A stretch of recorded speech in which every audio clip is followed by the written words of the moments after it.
Millionaire shocked to see his ex as doctor during Checkup, then notices a girl who looks like him. A very beautiful story for my loyal, greatest and best family. Let's begin with love. Before we start, I just want one thing from you: like this video, subscribe to the channel and type present in the comments to appreciate your brother work. Love dies twice. First when trust shatters, and again when the door closes for the final time. Dr. Benta Lavender's hands trembled as she pushed open the front door of the home she'd shared with her husband for 3 years. The ultrasound image in her coat pocket felt like it was burning through the fabric, warming her heart even as October rain chilled her skin. She'd left the hospital early, cutting her rounds short for the first time since starting her residency in cardiology. This news couldn't wait.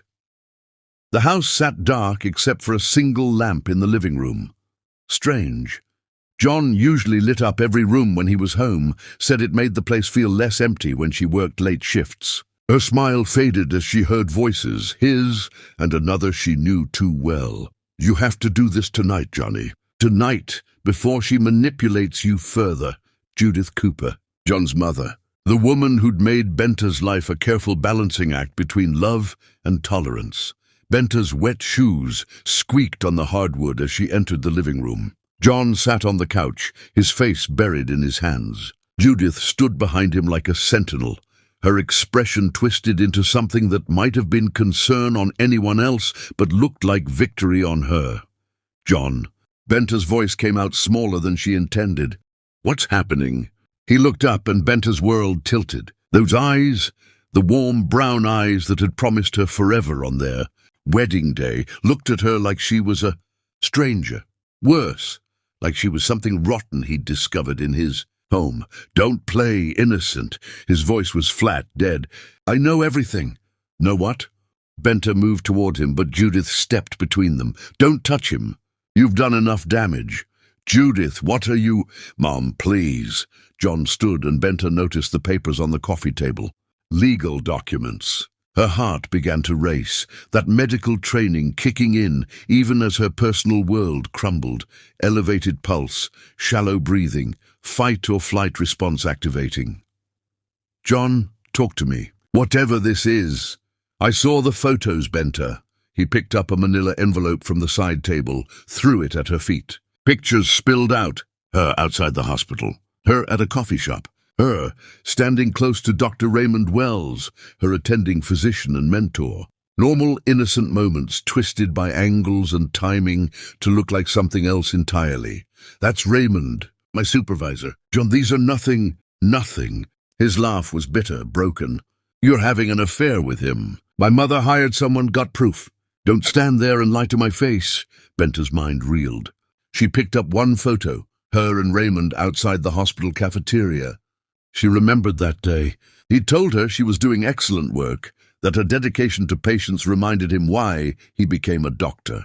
A 30-second conversation, frozen in a photograph and poisoned with false meaning. This is insane. Raymond is married with 4 children. He's my mentor. Nothing more. The investigator followed you for weeks. Judith's voice dripped with false sympathy. Meeting him at odd hours. Secret conversations. Late-night hospital emergencies that lasted hours.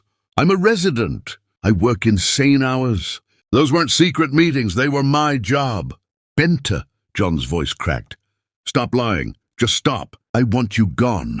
The world stopped spinning. Gone. That word hung in the air, like smoke from a fire consuming everything she'd built. "You can't be serious." "I had the divorce. Papers drawn up this afternoon." He gestured to the coffee table. "Sign them. Leave tonight. I'll give you money, enough to start over somewhere else. But I want you out of this house, out of my life." Benta's knees nearly gave out. The ultrasound in her pocket felt impossibly heavy. She was carrying his child, their child, the baby they'd tried for, hoped for, dreamed about during whispered late-night conversations when her shifts finally ended and he was still awake, waiting for her. "John, please listen to me." "I can't even look at you anymore." His words were knives, each one finding a vital organ. "Every time I close my eyes, I see you with him, laughing, touching, making a fool of me. That never happened. The evidence doesn't lie. Your mother does. The words exploded from Benta before she could stop them. She whirled on Judith, who stood with her arms crossed, barely suppressing a smile. You've hated me from the beginning. From the moment John brought home a black woman and said he was in love. You've been waiting for a chance like this. How dare you? It's true, and you know it. Benta's voice rose, years of swallowed insults and subtle racism finally breaking free. Every backhanded compliment, every suggestion that John could do better, every reminder that I'm not what you envisioned for your son. You fabricated this entire thing. Get out of my house. John's voice cut through the chaos, cold and final. I don't care what excuses you make. I don't care about your accusations. You destroyed us, not my mother. Sign the papers, or I'll have you forcibly removed. Benta looked at the man she'd loved since medical school. The man who'd proposed to her during her first grueling week of residency, showing up at the hospital with flowers and a ring, saying he couldn't wait another day to make her his wife. That man was gone. The stranger standing before her had already made his choice.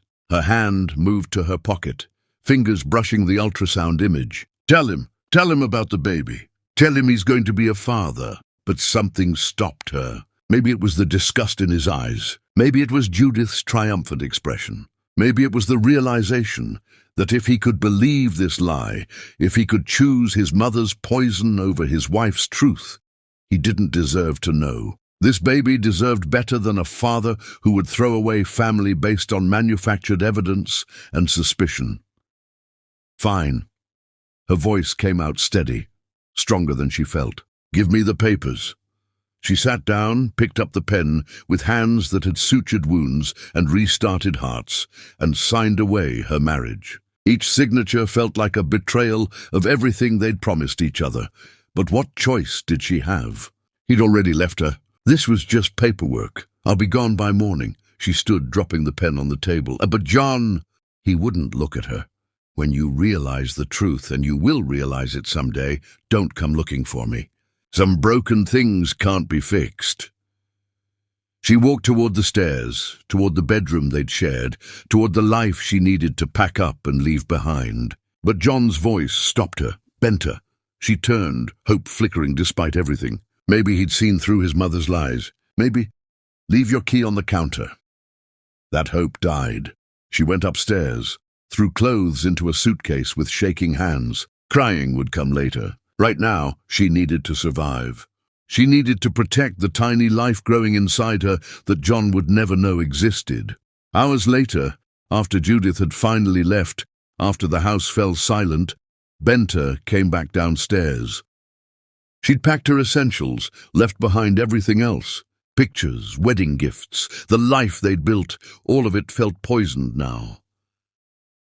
John sat on the couch, a bottle of whiskey on the table beside him. He looked up as she descended the stairs, and something flickered in his eyes. Regret, pain, anger, she couldn't tell anymore. This is really it? He asked, words slurred at the edges. You're really leaving? Woti, you're really making me go? They stared at each other across the space that used to feel like home. All the love they'd shared, all the promises and dreams and whispered forevers, reduced to this moment of strangers saying goodbye. I hate you. His words were meant to wound, and they succeeded. I hate what you did to us. I hate you too. The lie came easily. I hate that you were too weak to trust me, too blind to see the truth. Something shifted in the air between them, anger transforming into something else, something raw and primal and devastating. He crossed the room, grabbed her wrist, not violently but desperately. She should have pulled away, should have slapped him and walked out with her dignity intact. Instead, she kissed him. It wasn't gentle or loving.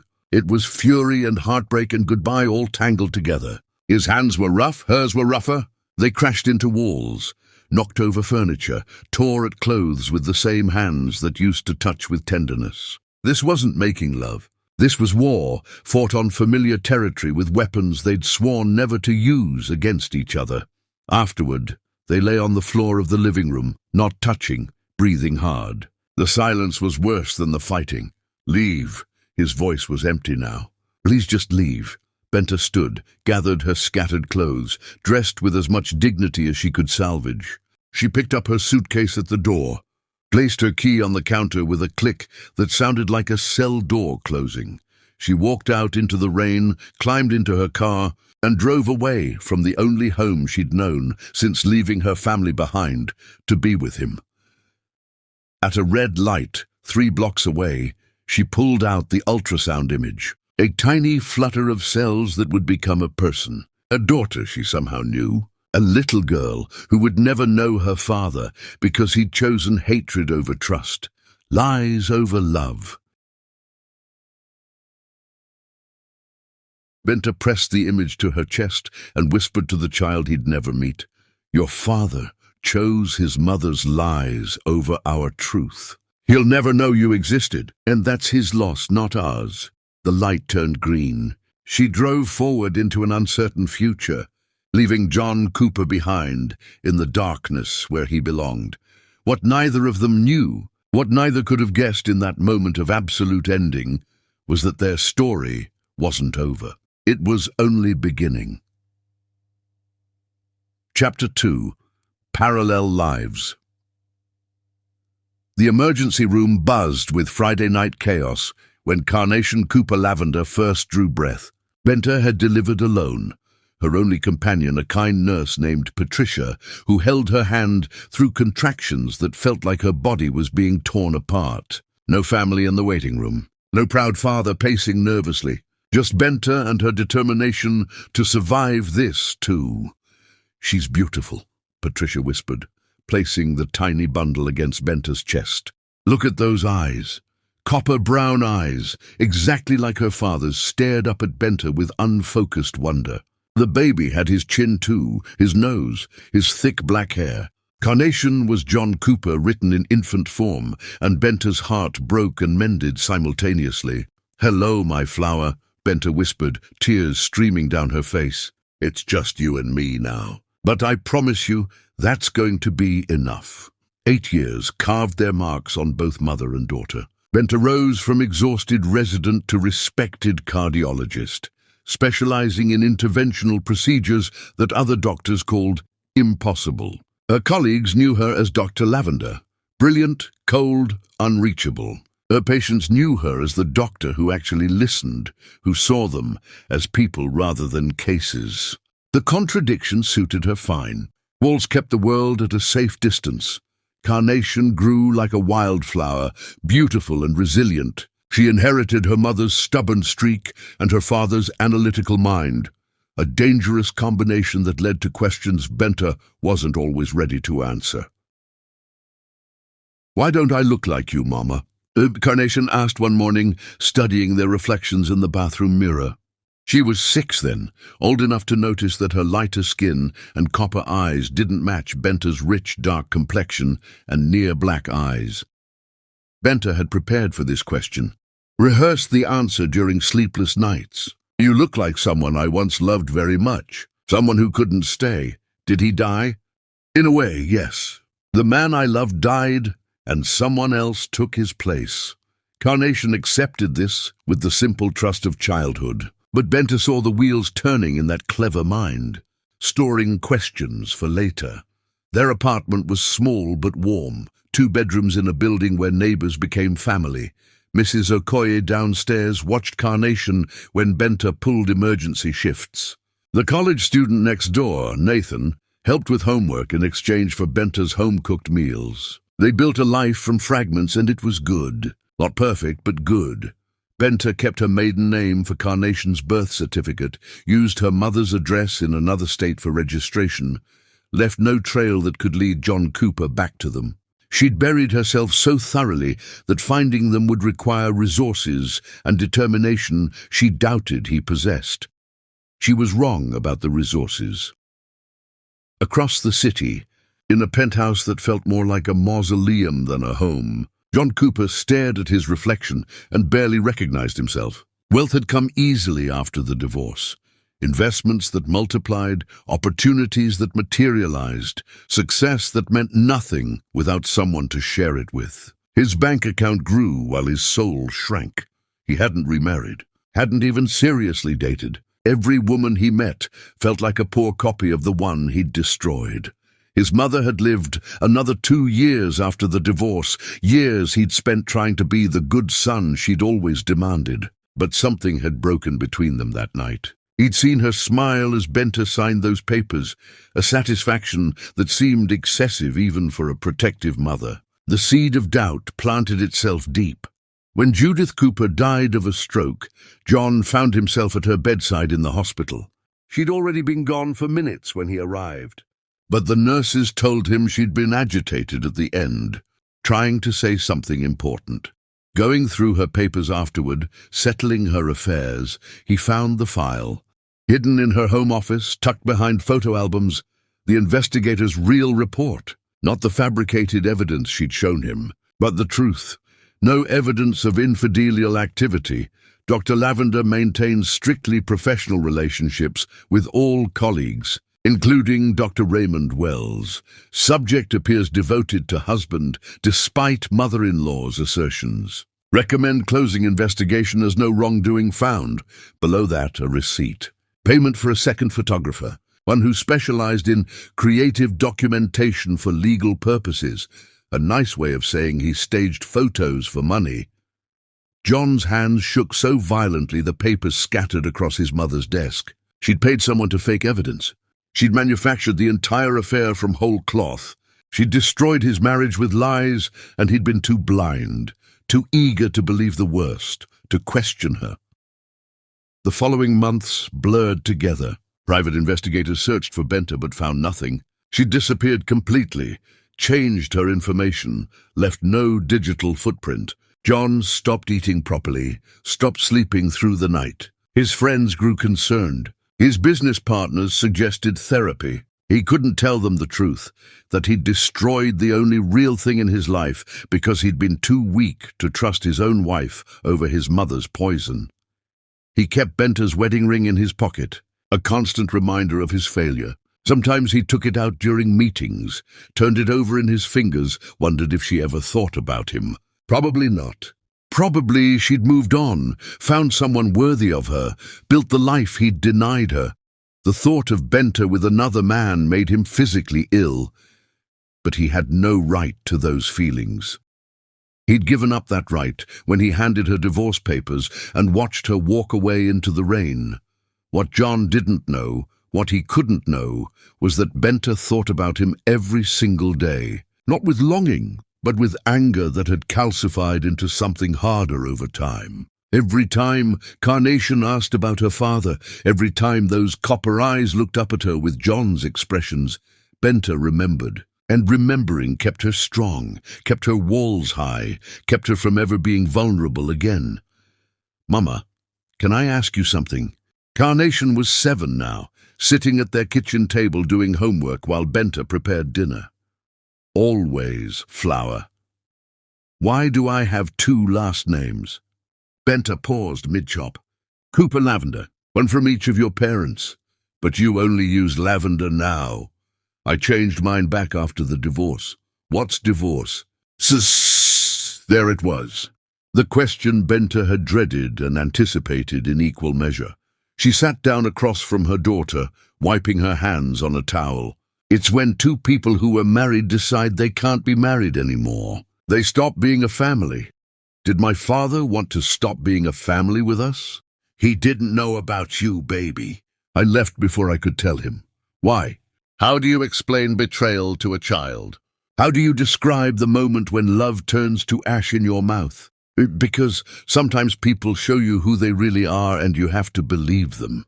Your father chose to believe lies about me instead of trusting me. That told me everything I needed to know about who he was."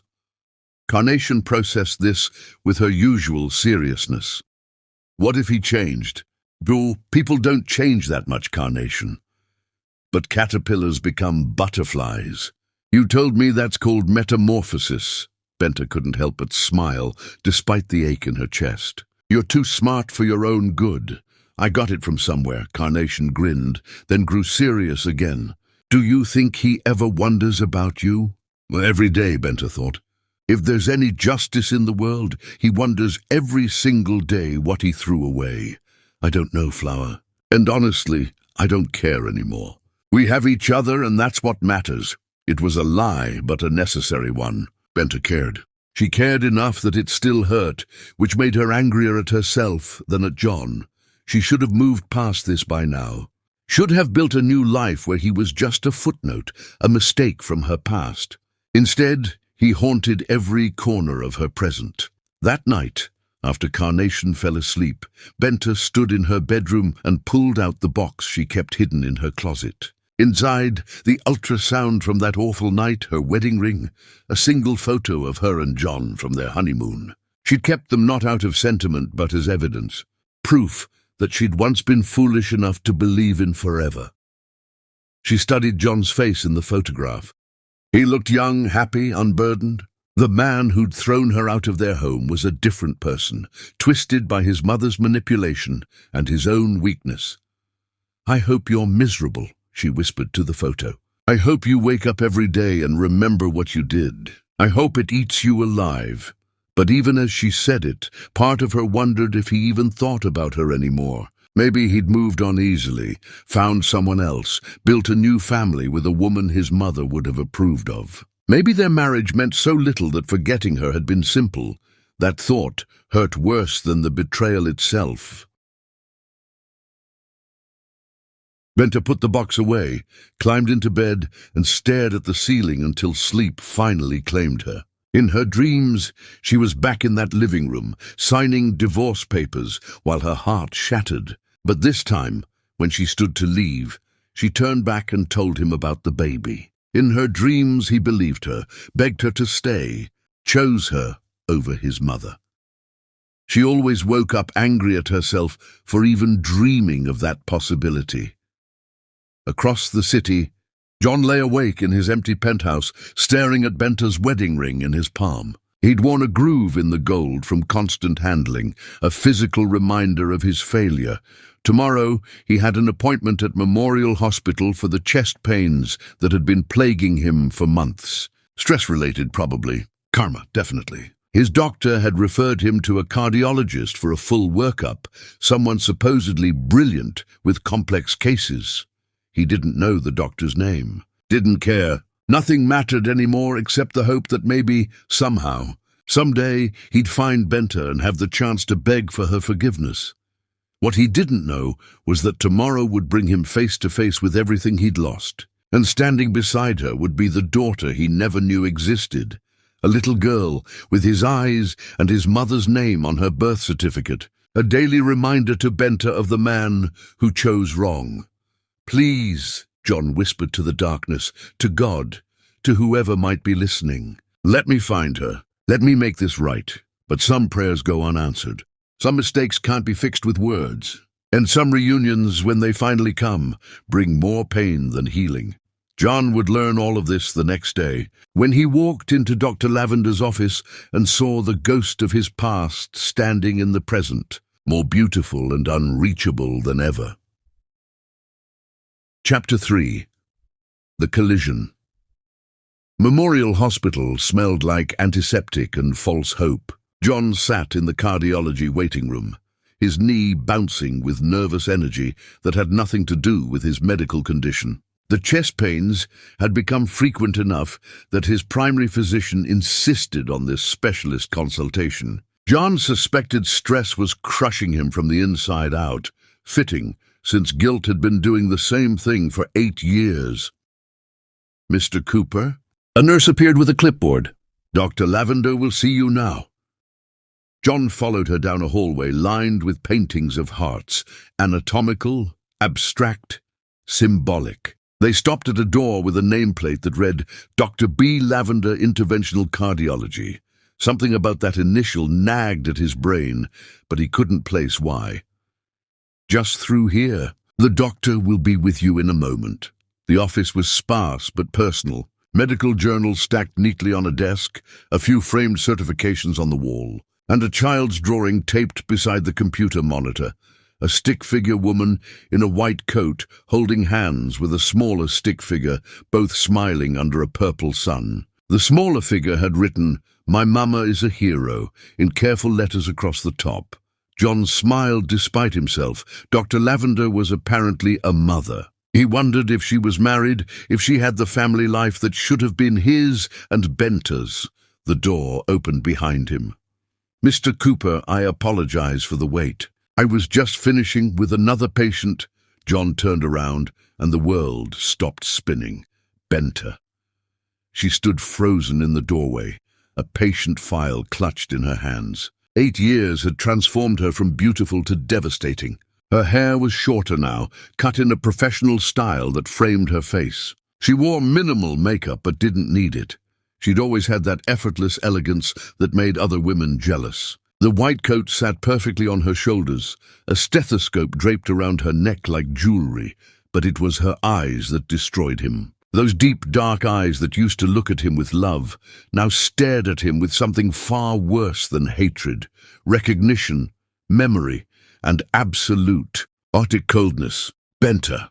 Her name fell from his lips like a prayer, like a confession, like an apology that could never be enough. "It's Dr. Lavender." Her voice could have frozen water. She stepped into the office, closed the door with careful precision, and moved behind her desk like she was putting a barricade between them. "Mr. Cooper, you're here regarding persistent chest pain, correct?"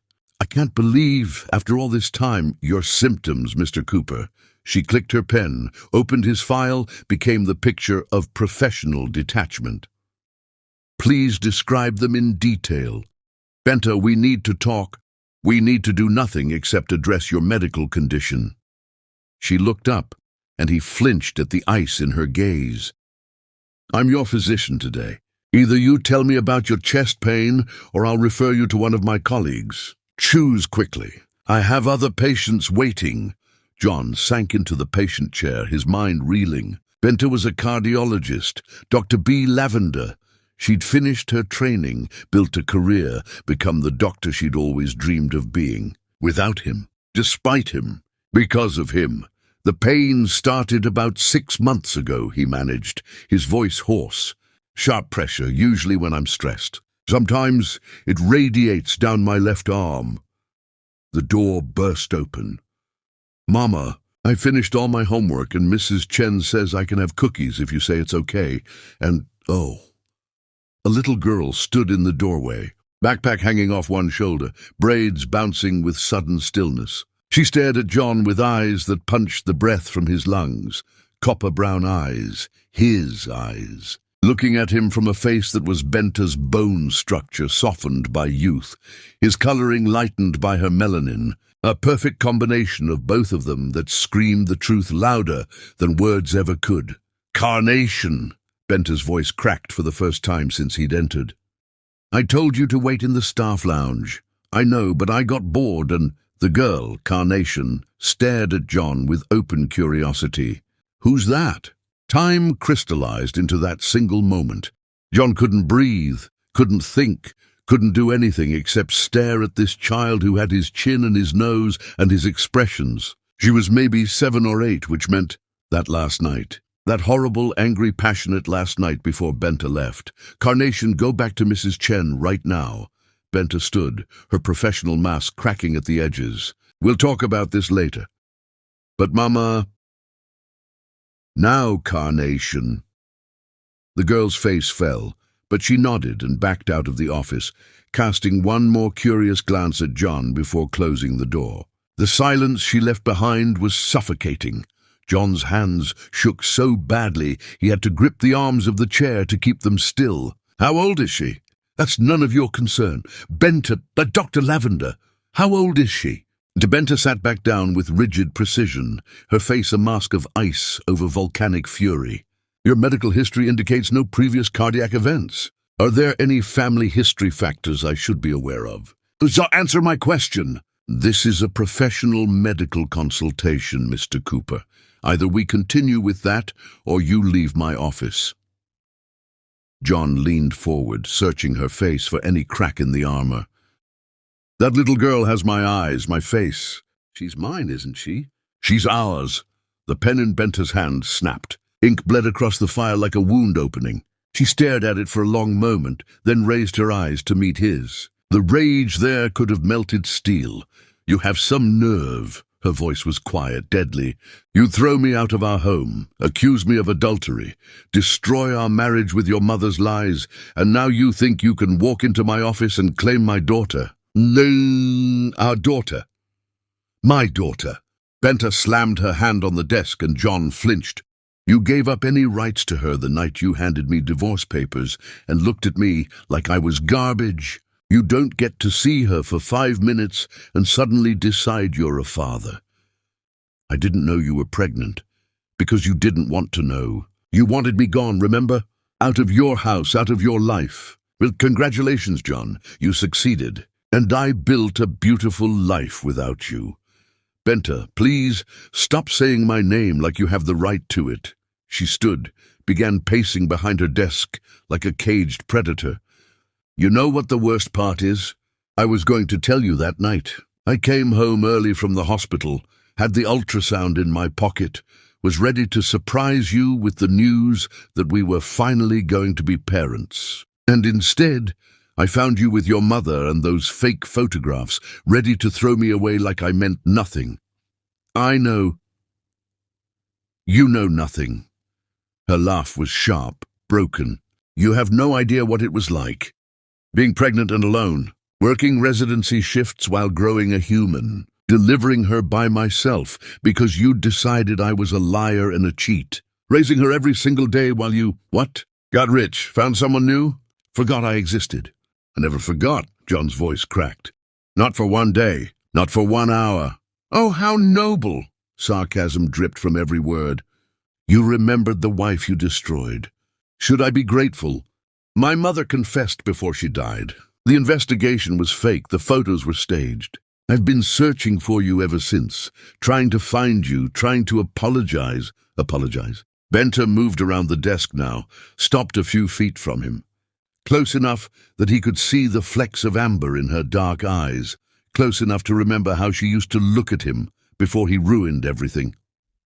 "You think an apology fixes 8 years? 8 years of our daughter growing up without a father? 8 years of me doing everything alone? I'm sorry." The words felt pathetic, inadequate.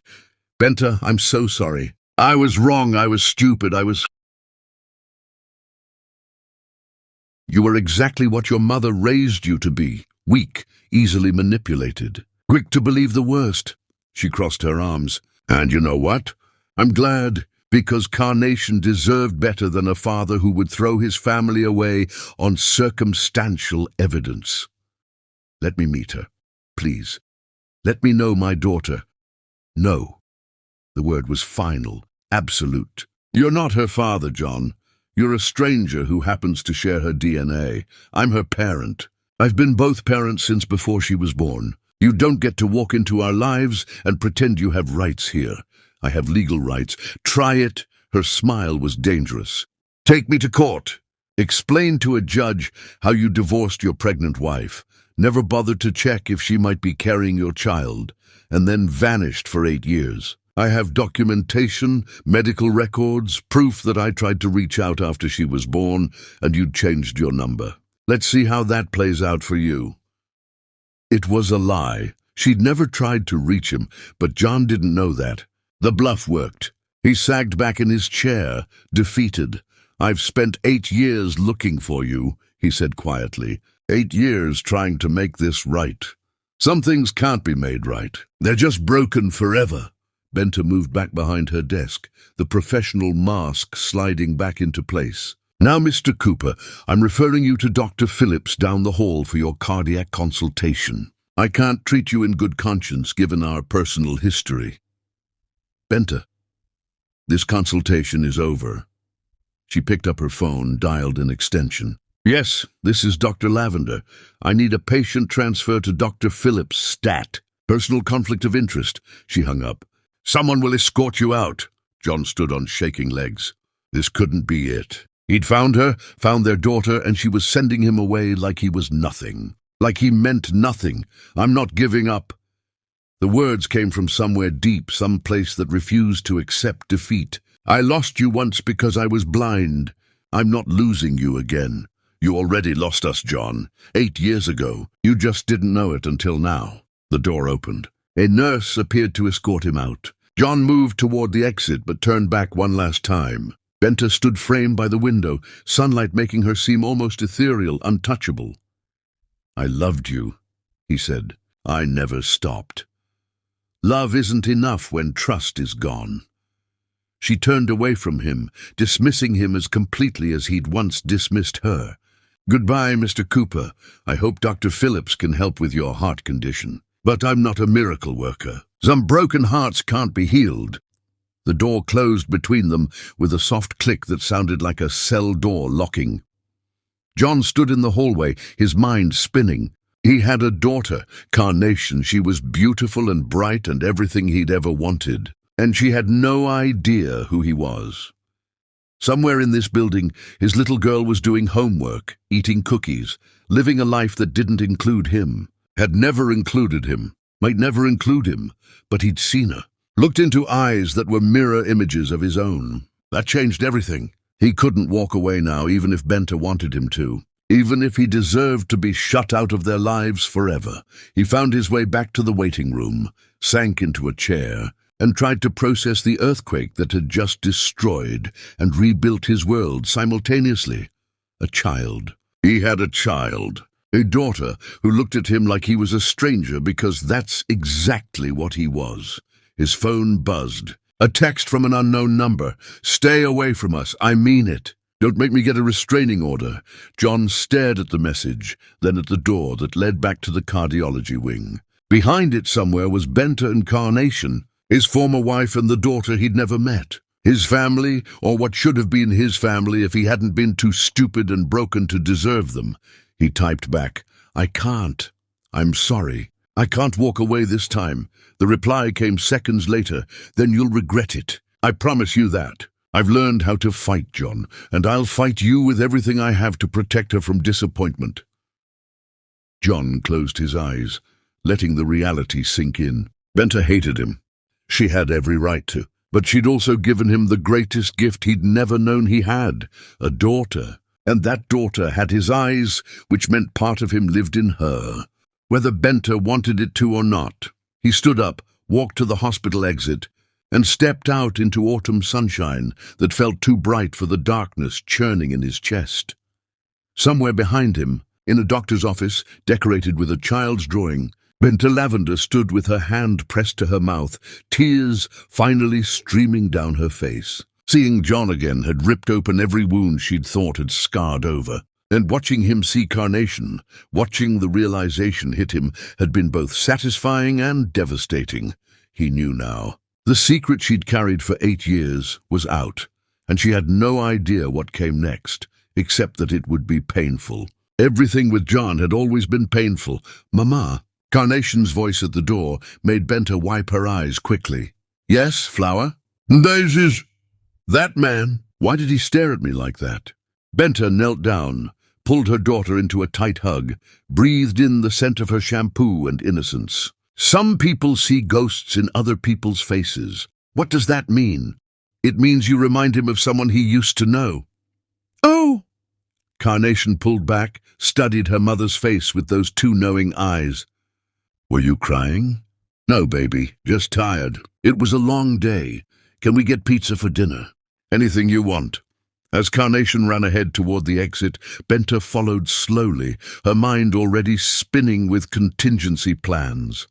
Restraining orders, custody lawyers, protective measures. She'd built a fortress around them for 8 years.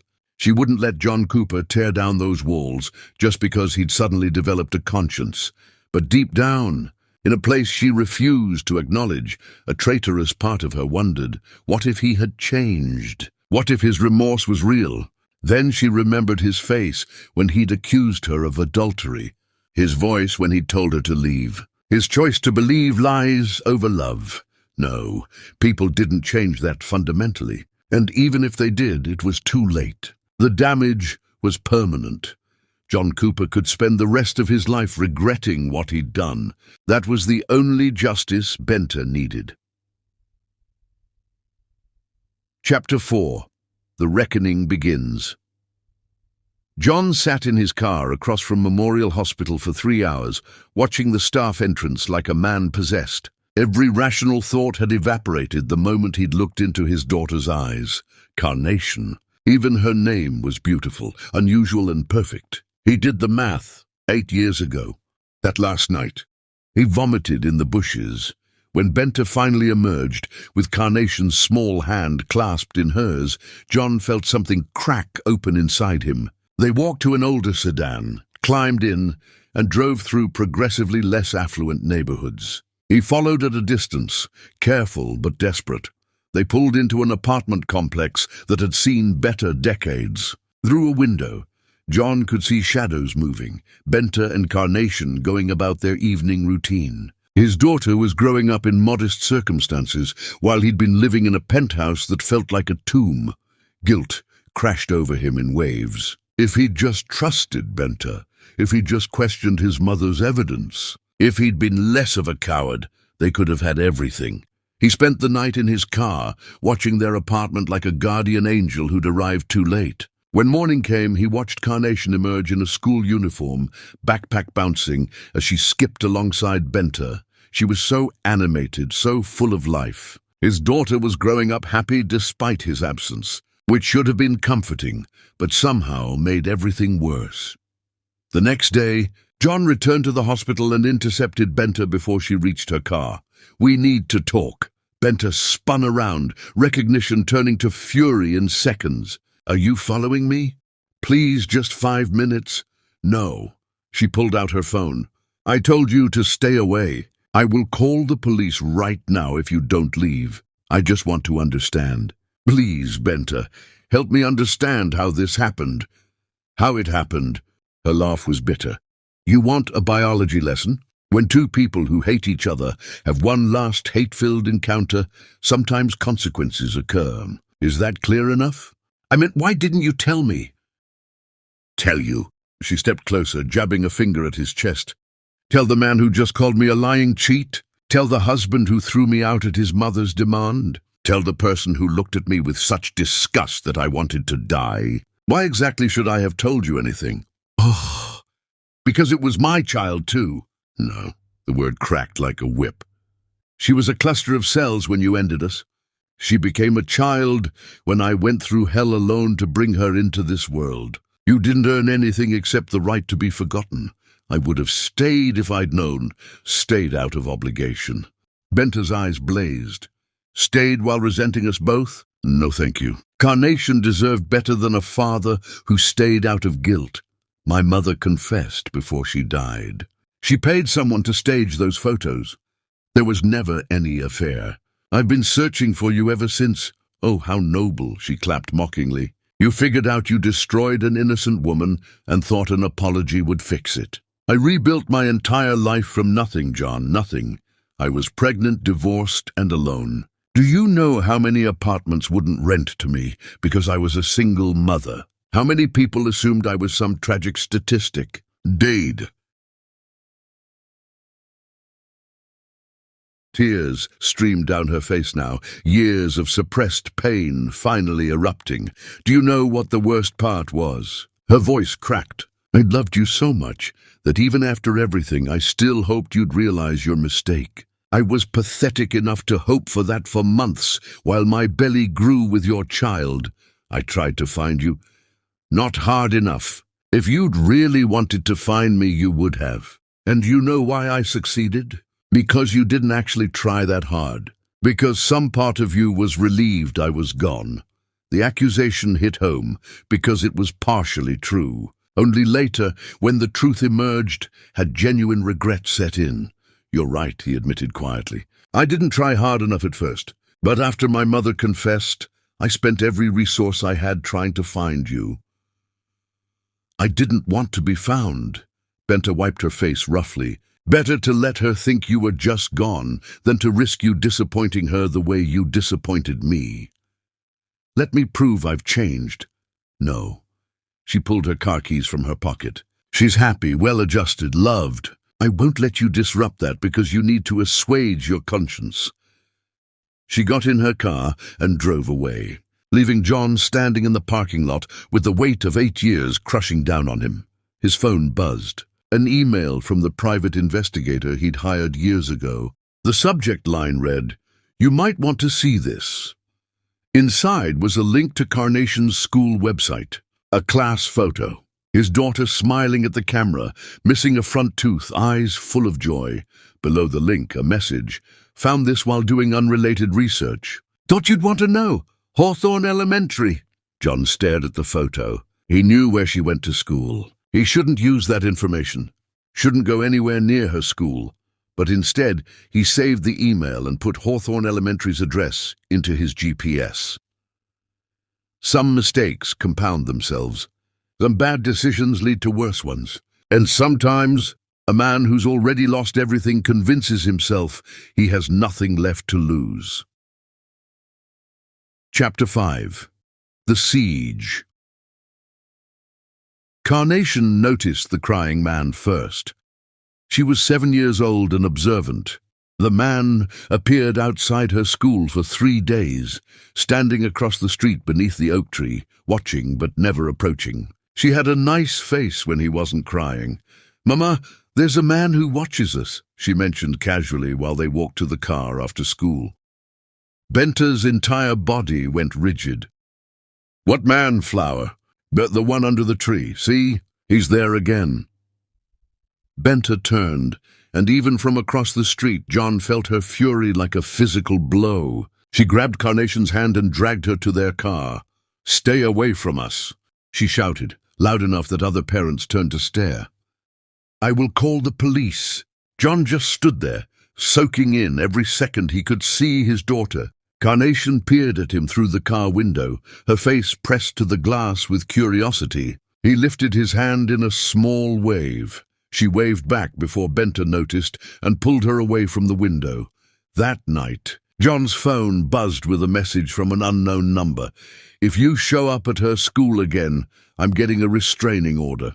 This is your only warning." He should have listened. Instead, he showed up the next day, and the day after that. He'd sit in his car down the street, watching their windows light up as evening fell. Sometimes he'd see Carnation's silhouette as she moved past the curtains. Once he saw her dancing to music he couldn't hear, spinning in circles with her arms out like a bird. His daughter loved to dance. He stored that information away like treasure. On the 5th day, Benta came out alone after Carnation was presumably in bed. She marched straight to his car and pounded on the window until he rolled it down. "This ends now." She threw a manila envelope through the window. "Restraining order. If you come within 500 feet of me, Carnation, her school or our home, you'll be arrested. Do you understand?" "Benta, do you understand?"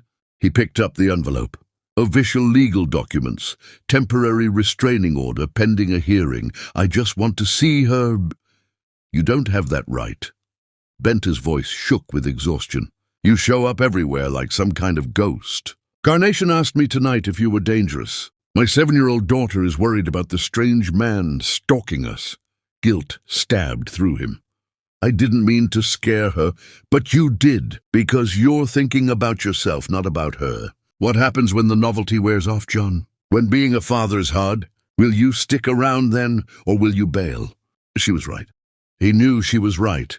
"She waved at me," he said desperately. "I did at the school when you were pulling away. She waved at me."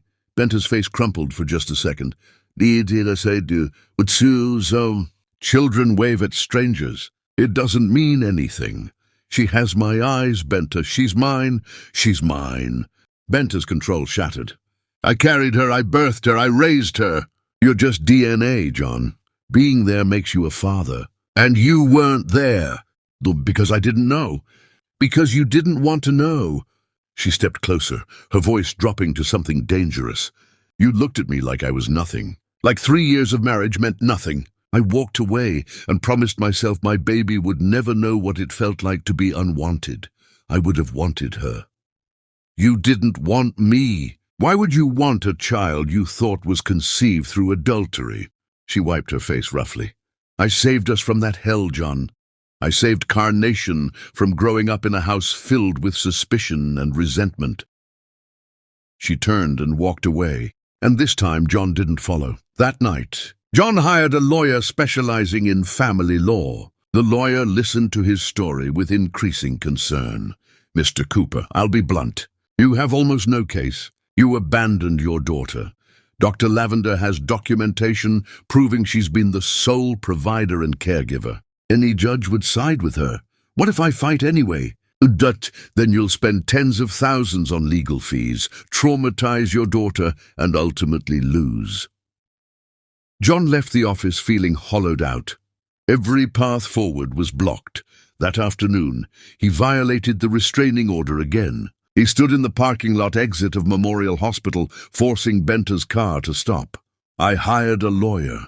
She told me I have no rights, no way to force you to let me see Carnation," he said, moving closer but not threatening. "My only option is convincing you voluntarily. So I'm asking, please let me know my daughter." "No." "Why?" "Give me one reason. I don't need a reason beyond protecting my child." A car honked behind them. Benta put her car in gear, ready to drive around him. John played his last card. "I love her," he said simply. "I don't even know her, but I love her. It's all I have to offer." Benta stared at him, and for the first time since they'd reunited, her mask completely fell away. Beneath the anger and the ice, he saw the woman he'd married looking at him now with pity. "Love isn't enough when trust is broken," she said quietly. "You didn't love me enough to trust me, so your love isn't worth what you think it is." She drove around him, leaving him standing in the parking lot as cars honked and drivers cursed.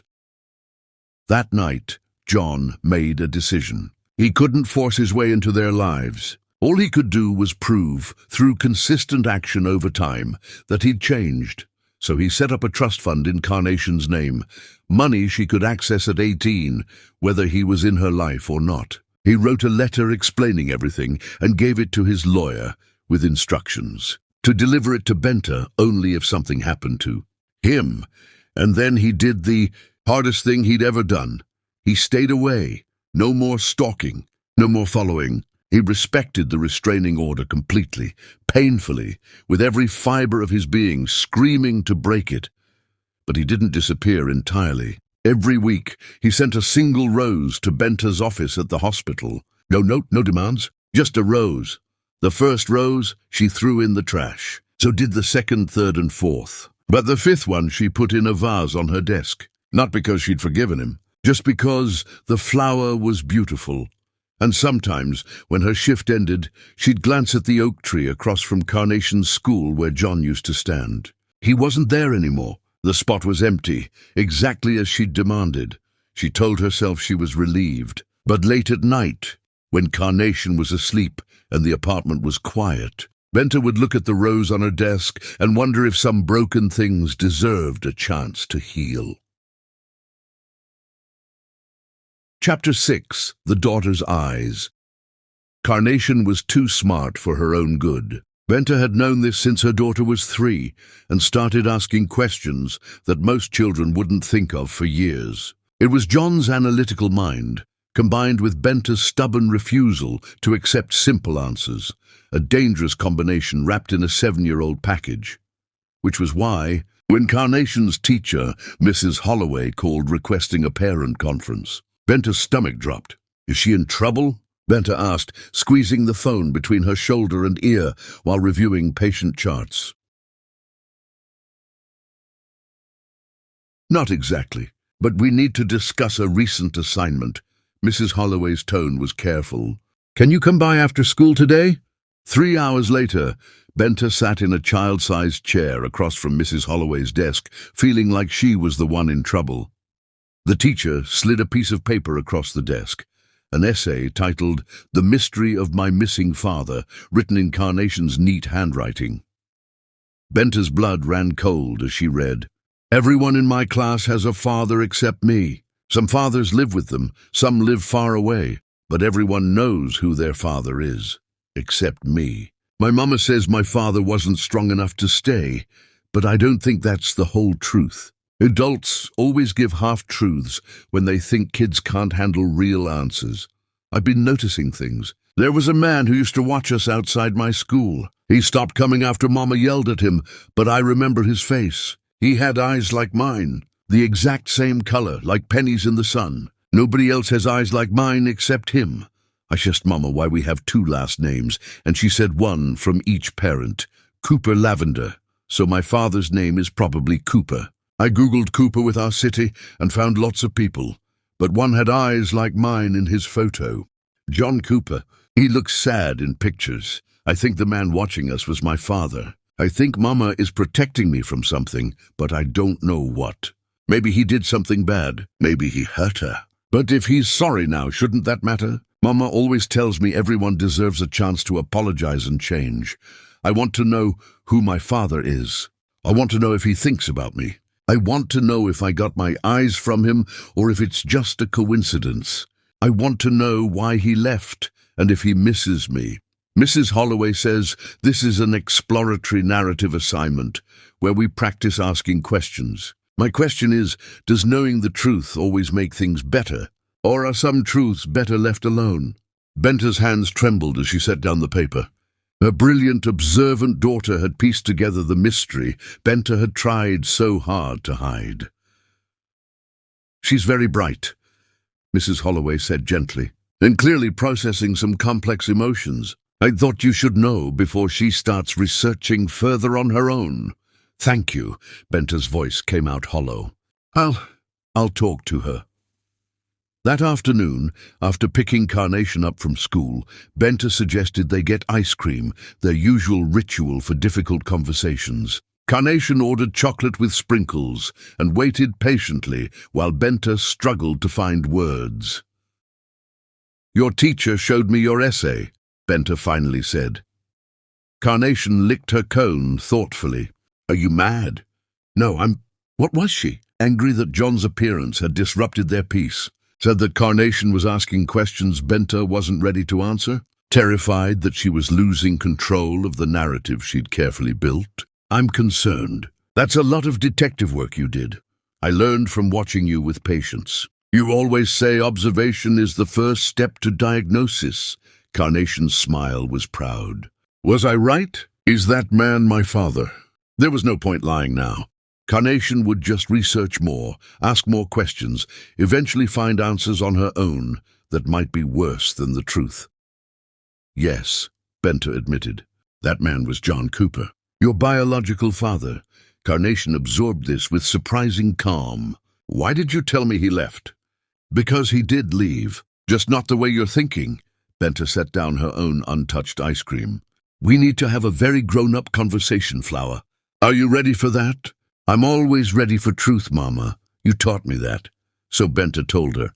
An age-appropriate version, carefully edited to avoid adult concepts Carnation didn't need yet. She explained the divorce, the misunderstanding, the decision to raise Carnation alone. She left out the cruelty, the betrayal, the depth of pain. Children didn't need to carry their parents' wounds, so he didn't know about me. Carnation's face scrunched in concentration. You were going to tell him, but then you got divorced, so you didn't. That's right. But why didn't you tell him after I was born? Don't fathers have a right to know they have children? There it was. The question Benta had been dreading and anticipating in equal measure. It's complicated, baby.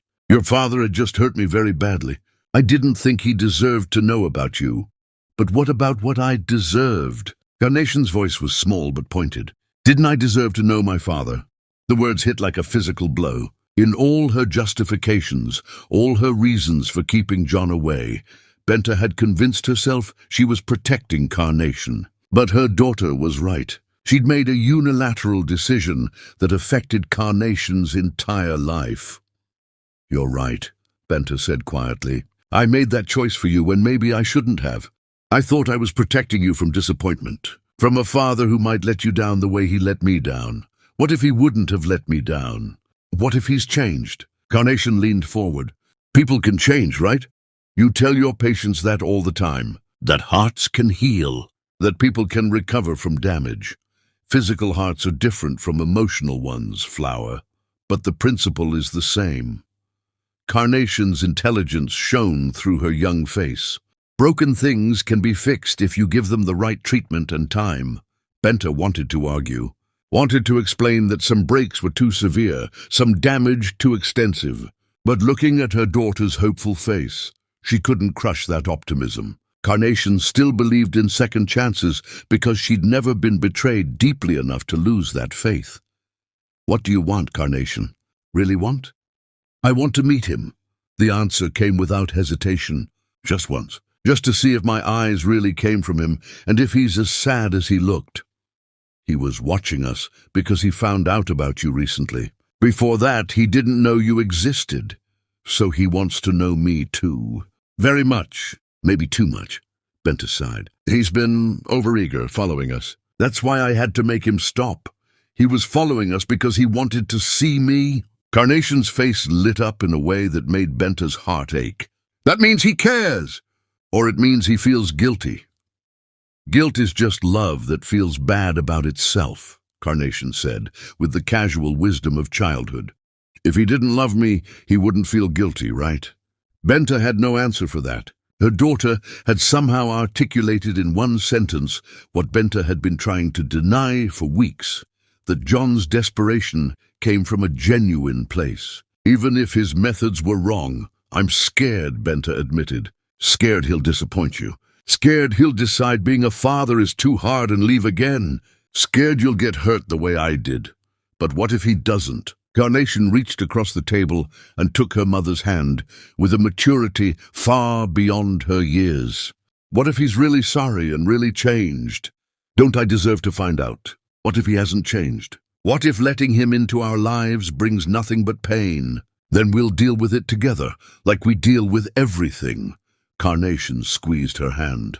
"You've protected me my whole life, Mama. You're the best mother in the universe. But maybe it's time to let me have a father, too. Even if he's not perfect." Tears slid down Benta's face, despite her best efforts to hold them back.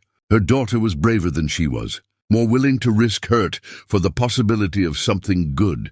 When had their roles reversed like this? "I need time to think about it," Benta said finally. "This isn't a decision I can make quickly.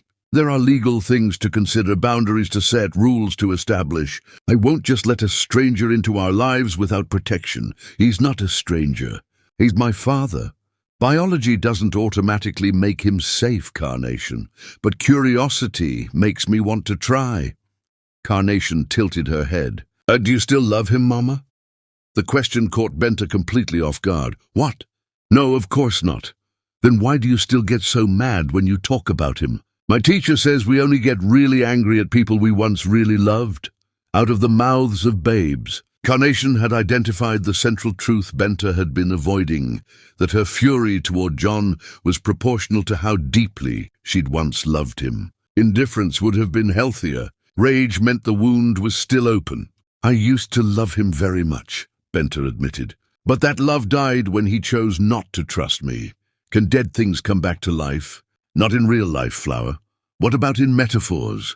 "You use metaphors all the time," Carnation grinned. "You say hearts that stop can be restarted. Maybe love that dies can be restarted too." "I don't think that's how it works." "Have you tried?" No, she hadn't. She'd built walls and cultivated anger and convinced herself that protection was better than vulnerability. But Carnation was asking her to reconsider, to at least explore the possibility that forgiveness might be healthier than perpetual rage.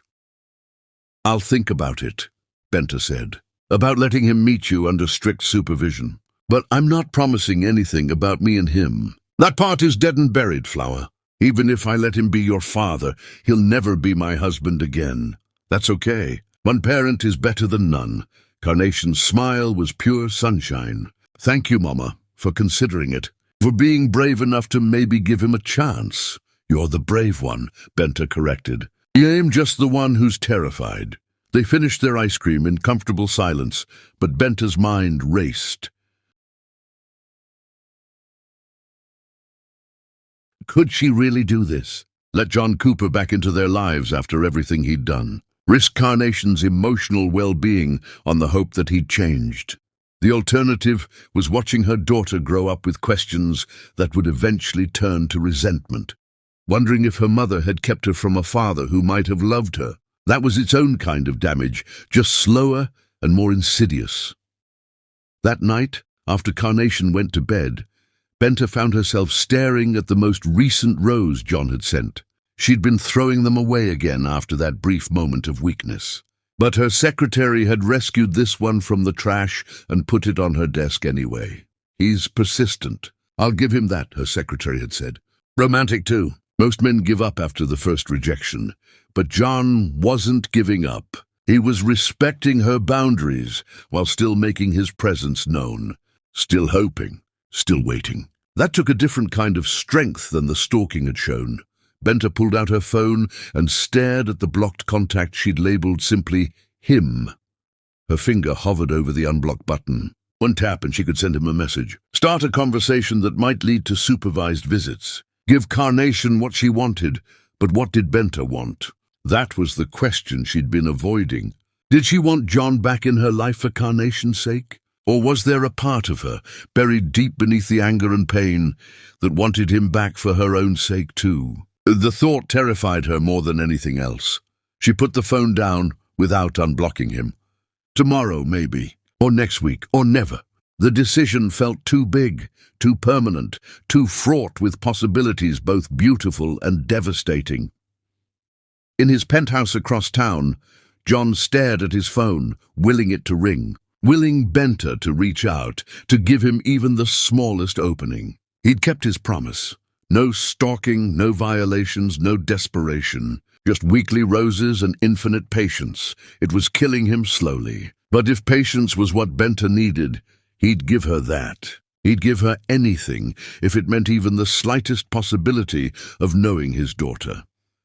He pulled out the photo he'd saved from Carnation's school website. Her gap-toothed smile stared back at him, full of life and joy that existed entirely separate from him. She didn't need him. She had Benta, and Benta was clearly an excellent mother. But maybe, just maybe, Carnation wanted him. And maybe that was enough of a reason to keep hoping. His phone stayed silent that night, and the next night, and the night after that.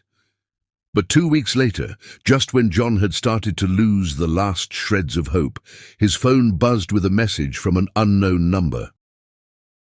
We need to talk. Not about us. About Carnation. She wants to meet you. I have conditions. John stared at those words until they blurred with tears. His hands shook as he typed back, anything. Any conditions you want. Thank you. The response came quickly. Don't thank me yet. This isn't forgiveness. This is me doing what's best for my daughter. Remember that. He would. He'd remember every boundary, respect every rule, accept every limitation. Because Benta was giving him something he'd thought was lost forever. A chance. Just a chance. But chances were all anyone ever needed to begin rebuilding what they'd destroyed. Chapter 7. The Breaking Point. The coffee shop Benta chose was deliberately neutral. A chain location halfway between her apartment and John's side of town. Public enough that nothing inappropriate could happen, private enough for a conversation that would inevitably get emotional. John arrived 20 minutes early and ordered a coffee he couldn't drink. His hands shook so badly the liquid sloshed over the rim, burning his fingers. He welcomed the pain. It was real, immediate, better than the anticipation crushing his chest. Benta walked in exactly on time, her posture military straight, face set in the professional mask he'd seen in her office. She sat across from him without preamble, placing a folder on the table between them. These are my conditions, she said without greeting. Read them, sign them. If you agree, we proceed. If you don't, we walk away and this conversation never happened. John opened the folder. Inside was a typed list. All visits with Carnation will be supervised by me for a minimum of 6 months. 2. Visits will occur once weekly in public locations. For no more than 2 hours, Coon. You will not attempt to contact Carnation outside of approved visit times. T. You will not speak negatively about me to Carnation, nor attempt to undermine my parenting. You will undergo a background check and provide medical records showing you're mentally and physically capable of interacting with a child. 6. You will attend co-parenting counseling sessions with me. facilitated by a professional therapist. So, at any time, if I determine your presence is harmful to Carnation's well-being, these visits will cease immediately. You will not pursue legal action regarding custody or visitation rights. 9. You will not give Carnation gifts exceeding reasonable value without my explicit approval. 10. You will respect that I am her parent and you are currently a stranger earning the privilege of knowing her. Below the list, a signature line. John pulled out his pen without hesitation.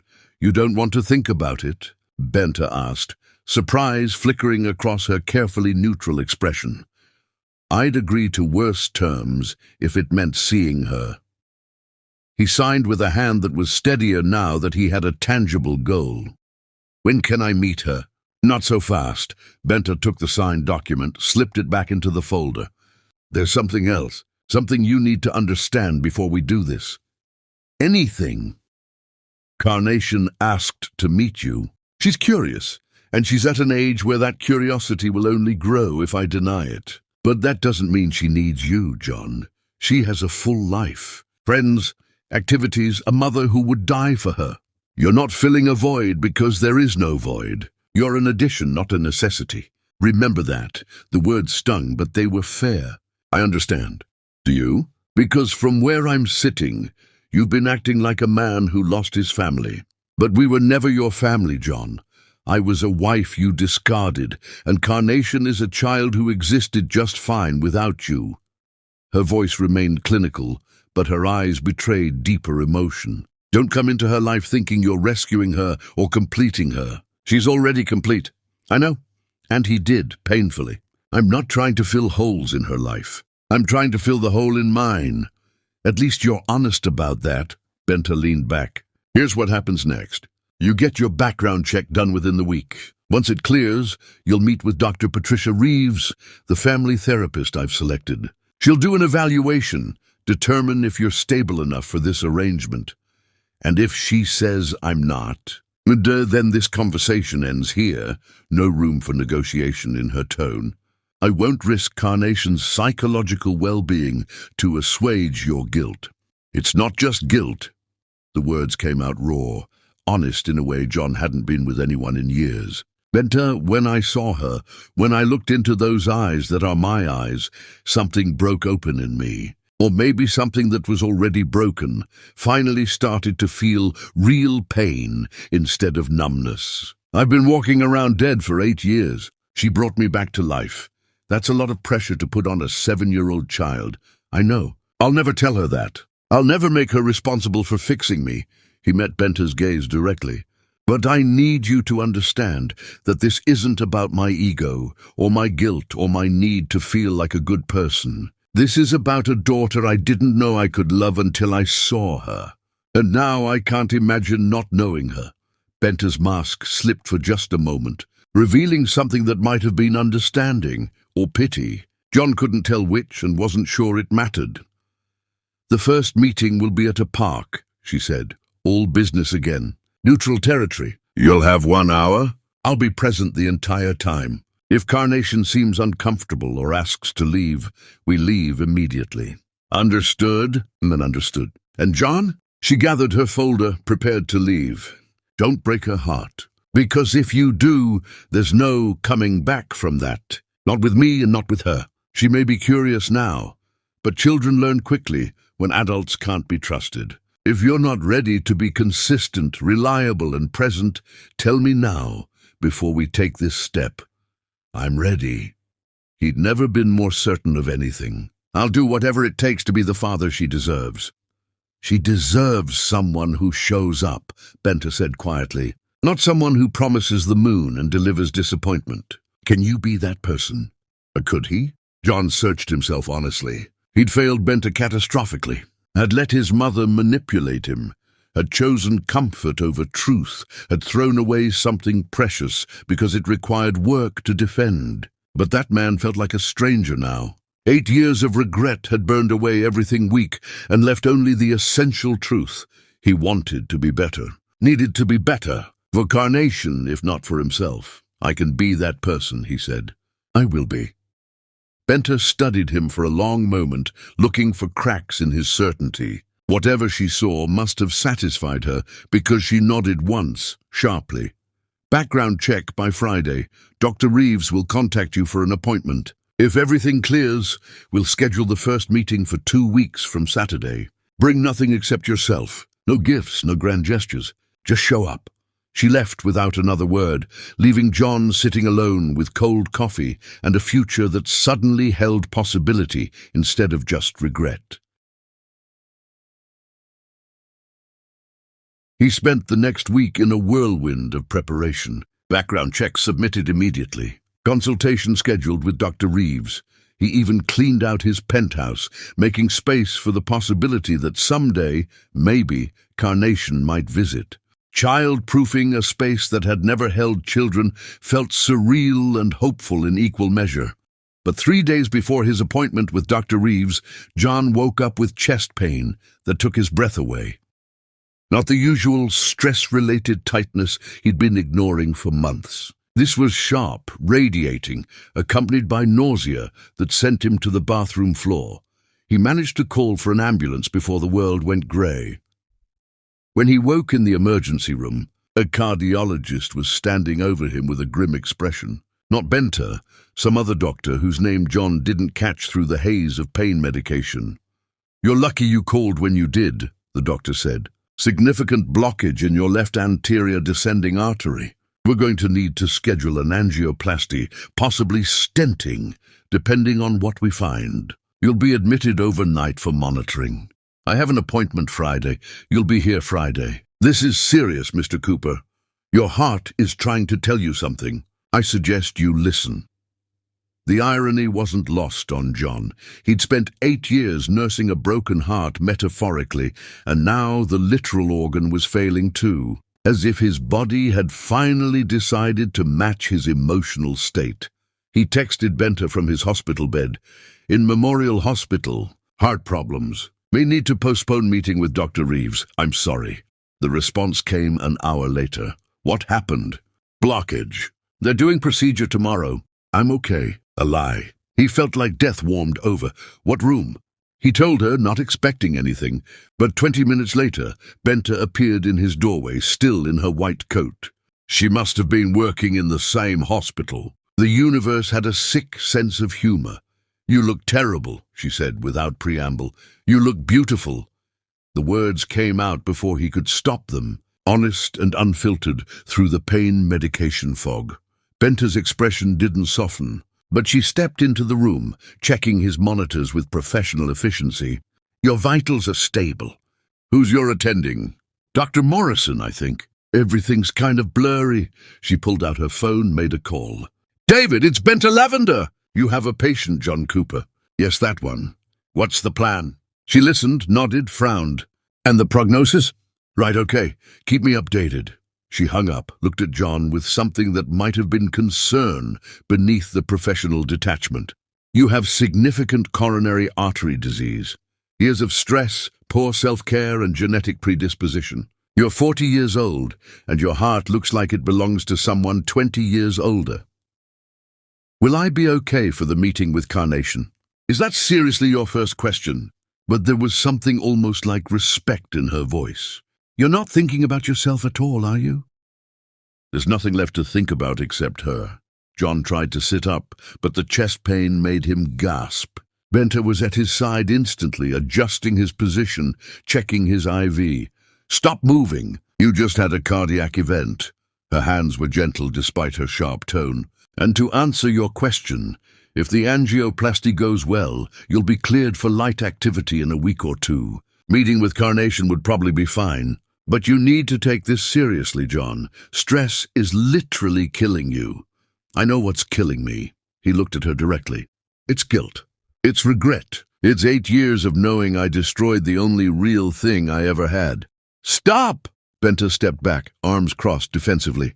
"Don't do this. Don't use your medical crisis to manipulate emotions." "I'm not.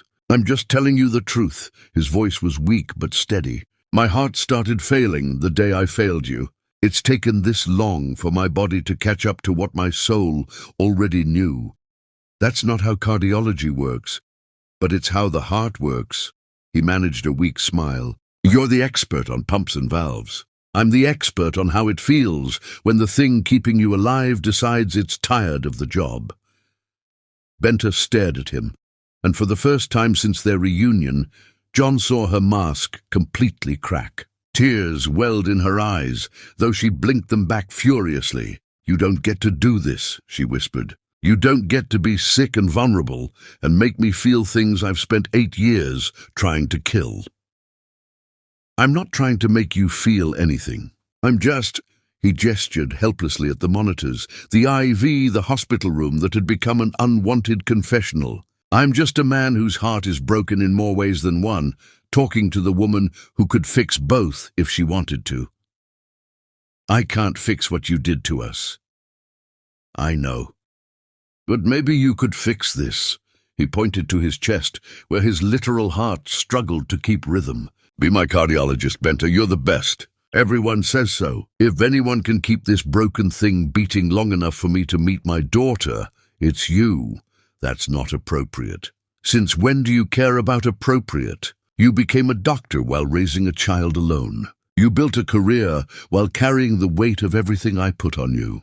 You're the strongest person I know, and I'm asking, no, I'm begging, for you to save my life. Not for me, for Carnation." The emotional blackmail was shameless, and John knew it, but desperation had long since burned away his pride. Benta closed her eyes, took a deep breath, made some internal calculation that John couldn't see. When she opened them again, the professional mask was back in place. "Fine, I'll take your case. But only because you're right. I am the best, and I won't let you die before Carnation gets the chance to know you properly." She pulled out her phone, started making notes. "Dr. Morrison will handle the angioplasty tomorrow, but I'll oversee your recovery and long-term treatment plan. You'll follow every single instruction I give. You'll change your lifestyle completely, and you'll stop using your health as an emotional weapon."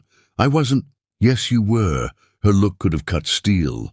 "But it worked, so congratulations. You now have the best cardiologist in the state personally invested in keeping you alive. Try not to waste the opportunity by being an idiot." She turned to leave, but John's voice stopped her. "Benta, thank you for everything, for letting me try with Carnation, for taking my case, for not hating me quite enough to let me die." She paused at the door, her back to him. "I don't hate you, John, that's the problem. Hate would be easier. Hate would be clean. What I feel for you is so much more complicated than that." Then she was gone, leaving John alone with monitors and medication, and the overwhelming realization that he'd just put his literal heart in the hands of the woman whose metaphorical heart he'd shattered. The universe's sense of irony was definitely working overtime. 2 days later, John woke from the angioplasty procedure to find Benta standing at the foot of his bed, reading his chart. She looked exhausted, like she'd been there for hours. "The procedure went well," she said without looking up. "2 stents. You should make a full recovery if you follow orders, which means no stress, proper diet, regular exercise, and medication compliance. Will I be cleared for the meeting?" "In 2 weeks, yes. But John," she finally met his eyes, "you need to understand something. This health crisis, it's a warning. Your body is telling you it can't sustain the life you've been living. You need to change everything, not just for Carnation, but for yourself." "I will. Whatever it takes." "Good." She made another note on the chart. "Because she needs a father who will be around for more than just a few supervised visits. If you're going to do this, you need to do it right. Which means living long enough to matter." She left then, professional and distant. But on his bedside table, John found a single flower, a carnation, pink and perfect. No note, but he didn't need one. It was her way of saying, don't waste this second chance. He wouldn't. He'd survive this. He'd be the father Carnation deserved. And maybe, just maybe, if he proved himself worthy enough for long enough, Benta might eventually trust him with more than just his own broken heart. Chapter 8. Fragments of Truth. The Saturday morning sun felt too bright for the weight in John's chest. not physical pain. The stents had done their job. This was pure terror wrapped in anticipation. He was a stranger with matching DNA, hoping a 7-year-old would give him a chance he didn't deserve. Riverside Park sprawled green and ordinary. John stood by the designated bench, checking his watch every 30 seconds.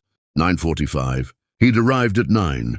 A car pulled into the lot. Through the windshield he could see them, Benta saying something, Carnation nodding, then turning to look directly at him. Even from this distance, those copper eyes found him with unnerving accuracy. They walked over slowly. Carnation held her mother's hand, but her gaze never left John's face, studying him with scientific intensity. When they stopped, the silence stretched like glass about to shatter. "Hello, you must be Carnation, and you must be John Cooper, my biological father." "Carnation," Benta warned softly. "What? That's what you called him?" She looked up at her mother, then back at John. "Am I supposed to pretend we're something we're not?" John laughed, a real laugh, the first in years that felt genuine. "No pretending. You're absolutely right. That's exactly what I am. Stranger, man who needs to earn the right to know you." Something shifted in Carnation's expression. Not trust, but curiosity warming into possibility. "Okay, so how do you plan to earn it?" "It's a fair question," John said, kneeling to her eye level. "Honestly, I don't know yet. Maybe we figure it out together. You can ask me anything. Test me. See if I'm worth your time." Carnation tilted her head, a gesture so achingly familiar John's throat tightened. He'd done that exact movement his entire life. "Do you have any other kids?" "No, you're my only child. Have you been married to anyone else?" "No, and I'm not married now." "Why did you believe those fake pictures instead of trusting my mom?" The directness stole his breath. Benta made a small sound of protest, but Carnation pressed on. "If you loved her, why didn't you believe her?" This was the test. Could he be honest with a child about adult failures? "'Cause I was weak, scared. I let someone I trusted tell me lies that were easier than trusting something that required work. That's stupid." Yes, it was incredibly stupid. "So, why should I trust you?" "You shouldn't. Not yet." John felt Benta's surprise. "Trust is earned through consistent action over time. So I'm here to start earning it, however long that takes." Carnation studied him. "Do you ever tilt your head when you're thinking really hard?" The question caught him off guard. "Yes, all the time. Why?" "Because I do that too. I always wondered where I got it from." A small smile. "I got it from you." The simple statement hit like a physical blow. This child carried pieces of him in her gestures. "I'm sorry," he said, voice breaking. "I'm so sorry I wasn't there. It's okay. Mama says people make big mistakes. But mistakes can be learned from if the person really wants to change. I want to change. I have changed. I'll prove it to you." "Okay, can we go play on the swings now? This talking is making me nervous." They walked to the playground, John keeping respectful distance as Carnation claimed a swing. Benta stood guard nearby. John hung back, content to observe his daughter pumping her legs, flying higher with each arc. "She's amazing," he said softly to Benta. "I know." No warmth in Benta's voice, but no ice either. "She's too smart for her own good." "She got that from you." "And the stubbornness from you." A pause. "She's been researching you, looking up your name online." "What did she find?" "Enough to build a picture." Benta's gaze never left Carnation. "She asked me if you were a good person. I said you made terrible choices, but maybe you were trying to be better." "Don't make me a liar, John." "I won't." After an hour, Carnation returned. "I'm thirsty."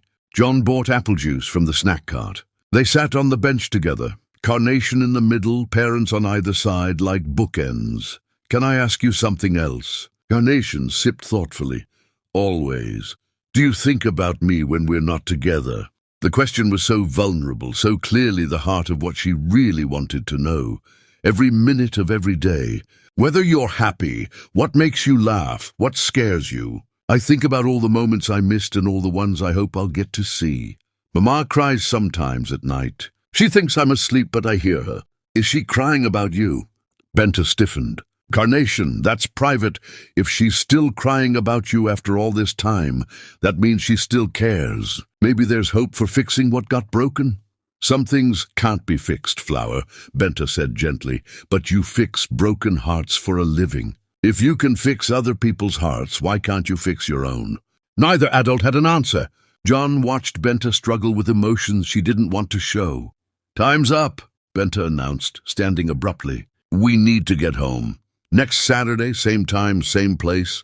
John asked. We'll see. Same time, same place, John said firmly to Carnation. I promise. I'll be here. She surprised him by taking his hand briefly. You're not as scary as I thought you'd be. You're braver than I could ever be. As they drove away, Carnation looked back twice, waving. The drive home was quiet. Once inside, Carnation disappeared into her room. But 10 minutes later, a gasp sent Benta running. She found her daughter on the floor, a letter clutched in shaking hands. Benta's hidden box lay open beside her, the one containing John's letter, the ultrasound, the wedding photo. What are you doing going through my things? I was looking for medical school photos for a project. Carnation looked up. Mama, what is this? She held up John's letter, the one explaining everything. That's private. It's about me. Carnation started reading aloud, devouring John's confession about his mother's manipulation, the years of searching, discovering Carnation existed. I don't expect forgiveness, but I need you to know that discovering you exist is the best thing that ever happened to me. That's all your mother. She's the hero of this story. Tears streamed down Carnation's face. He really loves us. This isn't just guilt. He's been trying to find us for years. Carnation. Why didn't you tell me? You let me think he abandoned us. Anger flashed. He made a mistake, but he's sorry.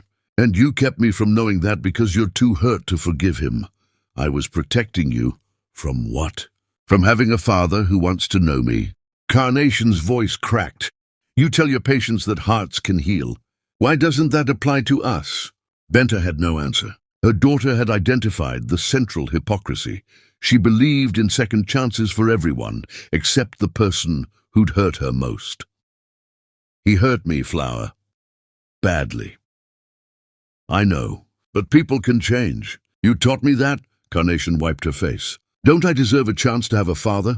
Don't we all deserve a chance to be a family? We are a family, you and me, but what if it could be more?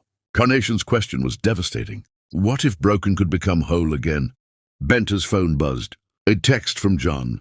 Thank you for today. It meant everything. I'll be there next Saturday. I promise. She showed it to Carnation, who smiled through tears. See, he keeps his promises now. One promise doesn't erase years of broken ones. No, but it's a start. Carnation took her mother's hand. Give him a chance, Mama, a real one. Because I think you're still in love with him, and that's why you're so scared. The words hit like a cardiac arrest. Was Carnation right? I need time to think about this, Benta managed. Okay, but don't take too long. Life's too short to waste on being angry when you could be happy instead. Benta pulled her daughter into a hug. When did you get so smart? I learned from watching you fight for other people's hearts. Now I'm fighting for yours. That night, Benta reread John's letter. Then the old wedding photo. That girl looked so happy, so naively confident that love would conquer everything. That girl was dead. But maybe the woman who remained could learn to risk her heart one more time. Her phone sat on the table, John's message still on screen. Her thumb hovered over the reply button. She didn't respond, but she didn't delete the message either, and that was something. A crack in the armor. Across town, John stared at his phone, hoping for a response that didn't come. But he'd learned patience. He'd show up next Saturday, and every Saturday after until Benta either opened her heart or closed it permanently, because Carnation was worth the wait. And somewhere, buried beneath 8 years of rage and pain, the woman he'd loved was worth fighting for, too. Chapter 9. The Vigil. The second visit went better, and the third.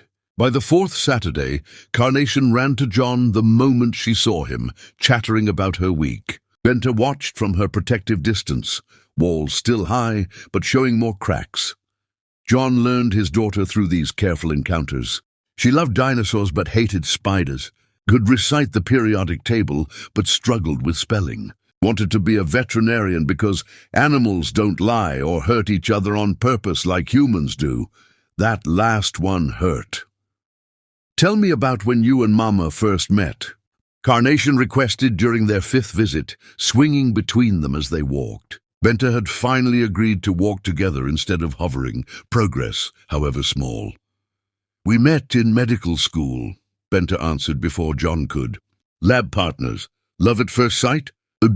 "More like irritation at first sight," John admitted. "Your mother was too smart and made me look bad." "I was not." "You were." He smiled at the memory.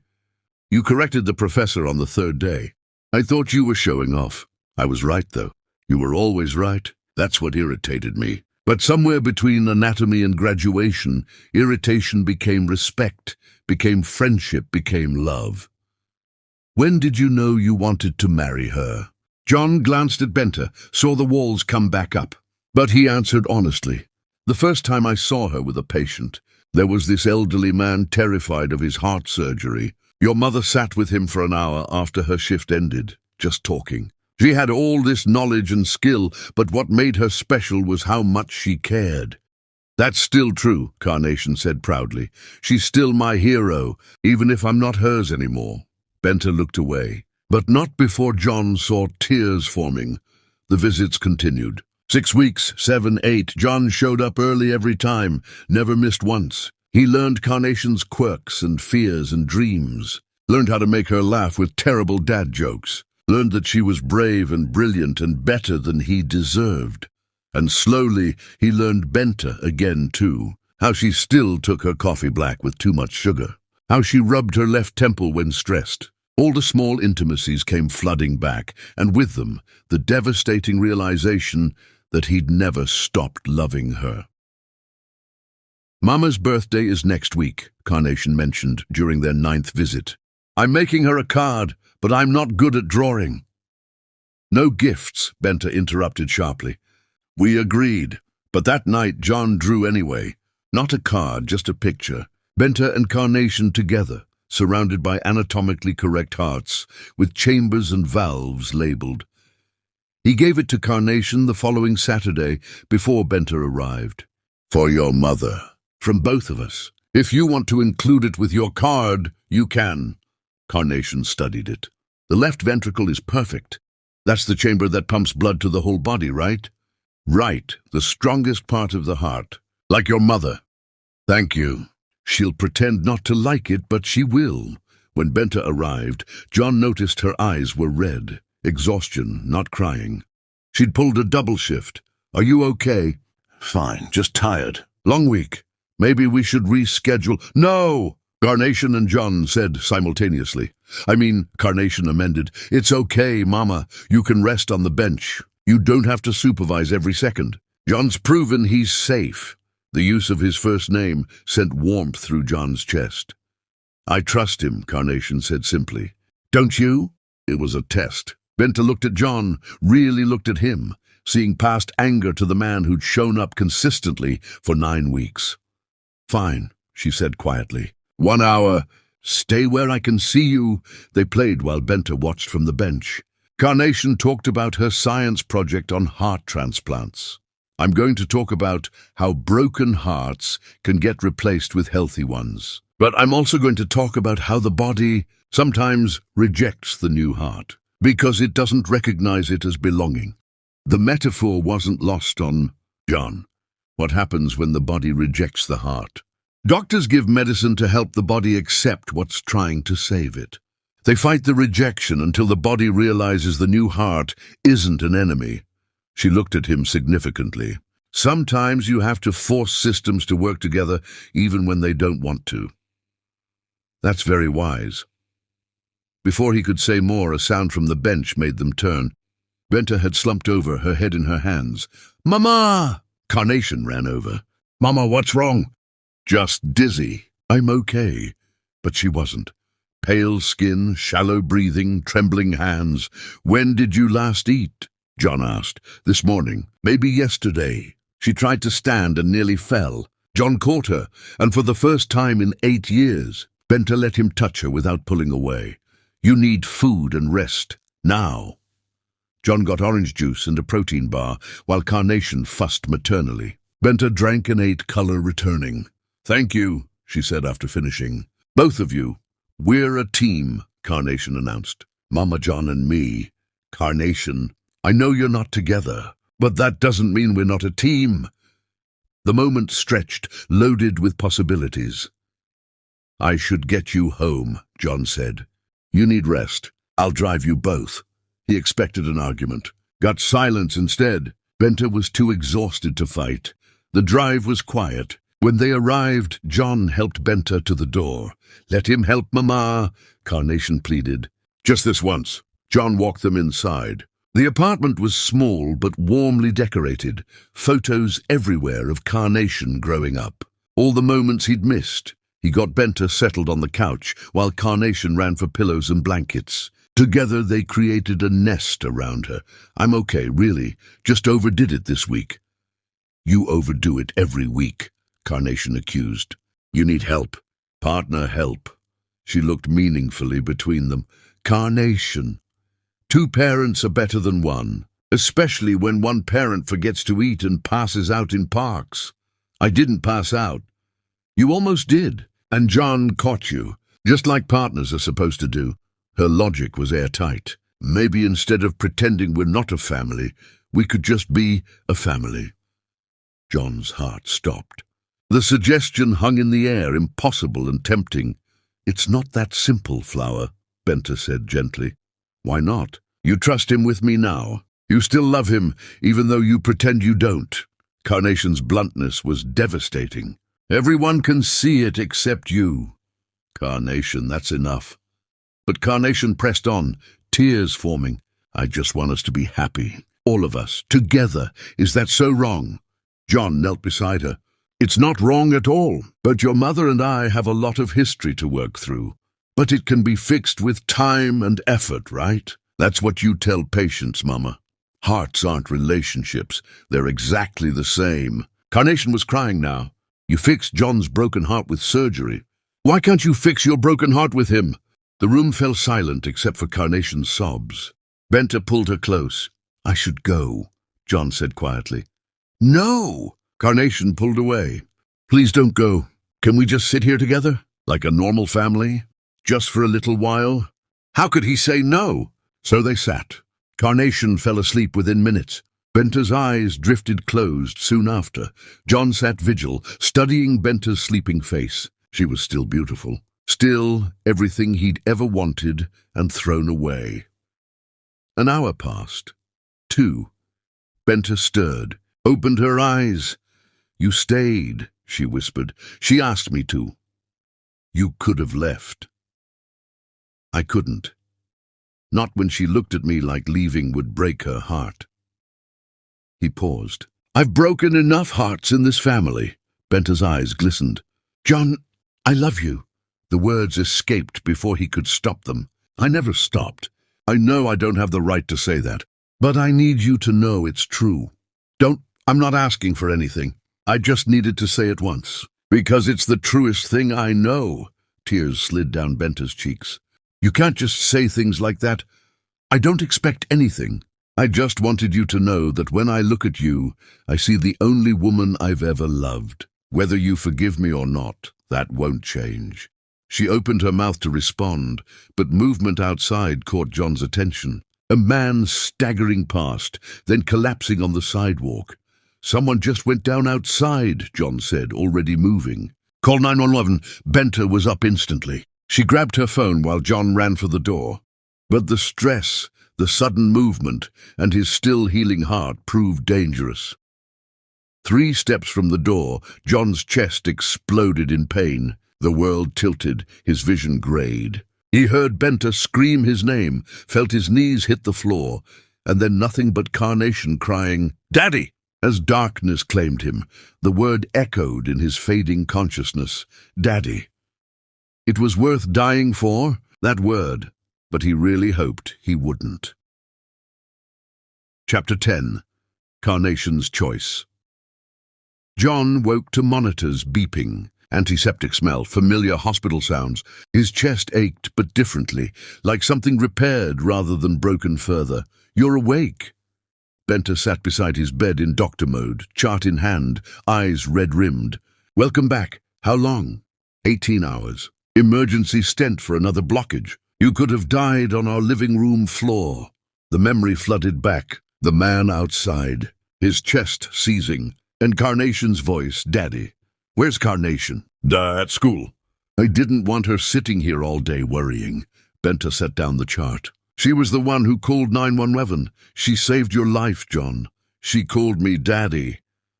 I know. You kept mumbling it during the procedure. I thought I was dying, and all I could think about was that I got to hear her say it once. You're an idiot, but there was no heat in it. You almost died trying to help someone else while your heart was failing. The man outside, fine, epileptic seizure. EMTs got there in time. You collapsed for nothing. Not nothing. I collapsed in front of my daughter and the woman I love. Stop talking like that. It doesn't change anything, doesn't it? Before she could answer, Carnation burst through the door. She stopped when she saw John awake, face cycling through relief, joy, and fury. You scared me. She ran to his bedside, tears falling. You just fell down and I thought, I'm okay, sweet girl. John reached for her hand. You're not okay. Your heart is broken and you keep pretending. Her tears came harder. Why do adults always lie about being broken? Because we don't want the people we love to worry. Well, I worried anyway. I worried so much, and I made Mama promise we could visit you, and she stopped. I called you Daddy. I heard. It was the most beautiful thing I've ever heard, but I wasn't supposed to. We were supposed to take it slow, and she dissolved into sobs. Carnation, look at me. He waited until her eyes met his. You can call me anything you want. Daddy is more than I deserve, but more than I've ever wanted anything. But what if you leave again? What if your heart breaks worse and you die and I called you Daddy for nothing? Benter moved to Carnation's side, wrapped an arm around her. That's not going to happen. The doctors fixed his heart. You don't know that. People die all the time. Carnation looked between them. I can't lose him now. And I can't lose you because you work too hard. I can't lose anyone! The breakdown was complete. John and Benter looked at each other over their daughter's head, sharing complete understanding. They'd done this. Their broken relationship had transferred anxiety onto a child who should never have had to carry it. I promise you, John spoke firmly, I will do everything possible to stay alive and healthy. I'll take my medicine, follow orders, reduce stress. Because now I have the best reason in the world to live. You. And Mama? The question hung there, loaded. Carnation looked up at Benter. Do you love John, Mama? Really love him? Carnation, that's not fair. It is. It's the most fair question ever. She pulled away, standing between them like a tiny judge. I've been watching you. The way you look at each other. The way Mama kept that rose, even though she threw the others away. The way you almost cried, Mama, when he said he loved you. You were supposed to be asleep. I was worried. I was listening. Carnation's voice rose. I heard John say he loves you, and I saw your face, Mama. You wanted to say it, but were too scared. Benter stood frozen, exposed. John watched the war happening behind her eyes. Benter started, stopped. It's complicated, Flower. No, it's not. Carnation's certainty was absolute. You either love someone or you don't. And if you love them, you fight for them. Hearts and relationships are different. They're exactly the same. Carnation stamped her foot. I'm 7, and I know this. Why don't you? Because I'm scared! The admission burst from Benter, terrified of trusting him again and having him hurt us. Terrified of opening my heart and finding out it was too damaged to heal. But what if it doesn't collapse? Carnation took her hands. What if it works? What if we could be happy? Don't you want that? Of course I want that. Then why are you fighting it? Benta looked at John, and for the first time since the divorce, he saw her completely vulnerable. What if you change your mind? She whispered. What happens to Carnation then? Then she'll have learned that sometimes love means trying even when it's hard. John sat up despite the pain. But that won't happen. I learned my lesson 8 years ago. I've spent 8 years in hell. I'm not going back. Pretty words. Not words. Proof. I've shown up every week. Respected every boundary. Put Carnation first. I'll keep doing that forever. He held out his hand. I'm not asking for forgiveness. I'm just asking for a chance to prove I'm not that man anymore. Carnation moved between them, took both their hands. I'm asking too, Mama, please, let's try being a real family. What if we fail? Benta's tears fell. Then we'll have tried. That's better than wondering forever. Carnation squeezed both hands. I forgive him, Mama. I forgive Daddy for not being there before. Because he's here now. The word Daddy broke something in John. He started crying, 8 years of pain finally finding release. I don't deserve you, he managed. Either of you? Probably not. Benta's voice was thick with tears. But Carnation's right. You're here now. You've proven you can be consistent, reliable. She took a shaky breath. And I'm tired, John. So tired of carrying anger. We take it slow, Benta said finally. No rushing, just slow, careful steps. I can do slow, John promised. And if you hurt her again, if you hurt either of us, I will make your life hell. The steel returned. Don't test me. I won't. Good. She wiped her face. Now, your discharge papers. Strict cardiac rehab, no stress. And I'm personally overseeing your recovery. I'd like that. Someone has to keep you alive long enough to actually be a father. And a partner? Let's start with co-parents and see where it goes. But something had shifted in Benta's eyes. Not forgiveness, not yet, but possibility. Carnation, still holding both their hands, grinned through tears. Can we go to the park together? All three of us? When your father is medically cleared, yes. Benta's use of father made John's heart stutter. I'll rest, John promised. I'll be the best patient you've ever had. You'll be the most annoying patient I've ever had. Because I know you, John Cooper. You'll push boundaries. At least you'll regret me for the right reasons this time. The joke was dark, but Benta laughed. Actually laughed. Carnation laughed too, and suddenly they were all laughing and crying, 3 broken people trying to figure out how to fit together. I love you both, John said when the laughter faded. You're my family, however that looks. I'll spend the rest of my life proving I deserve that. Carnation hugged him carefully. You don't have to prove anything, Daddy. You just have to stay. I'll stay. Forever, if you'll have me. Benta didn't say I love you back. Couldn't, not yet. But she moved closer, took John's free hand, and that was enough. They sat together in that hospital room, mother, father, daughter, and for the first time in 8 years, the pieces began remembering how to fit. It wasn't perfect. It wasn't healed. But it was a beginning. Mama always says, the strongest bones are the ones that healed after breaking, Carnation whispered. Maybe families work the same way. Maybe they do, Flower, Benta replied, squeezing both hands. Maybe they do. Outside, autumn sun painted the world gold. Inside, 3 people who'd been broken began the slow work of becoming whole again. Not through forgetting, not through easy forgiveness, but through the hard choice to keep trying, keep showing up, keep believing that broken things could be repaired. The road ahead would be difficult. Trust would have to be rebuilt moment by moment. But they would walk it together, this strange, fractured family learning how to exist again. And that was enough. For now, for today, for the beginning of forever, it was enough. The end.